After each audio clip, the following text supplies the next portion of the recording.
इनके आनंद। करम रे करम फूट गइल करम।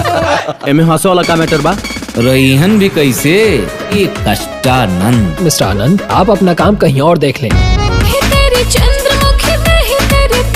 जिंदगी गुजारो ऐसा करा कि संडे की गाँव आ जाओ। पंडित जी परीक्षा। जी हाँ दोस्तों, आपका स्वागत है हमारे यूट्यूब चैनल में। और जैसा कि आज हम आपको बताने वाले हैं अरविंद अकेला की एक फिल्म का टीजर आ चुका है जिसका नाम है सॉरी यार ऑफिशियल ट्रेलर।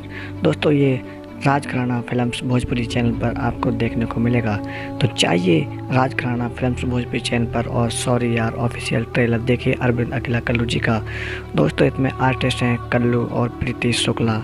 दोस्तों ये बहुत ही अच्छी फिल्म है, आप एक बार इस फिल्म को जाकर ज़रूर देखें। इसके प्रोड्यूसर हैं आदित्य कुमार झा और दोस्तों इसमें अरविंद अकेला और साथ में प्रीति शुक्ला समनाथ हैं। चाहिए एंजॉय कीजिए अरविंद की ये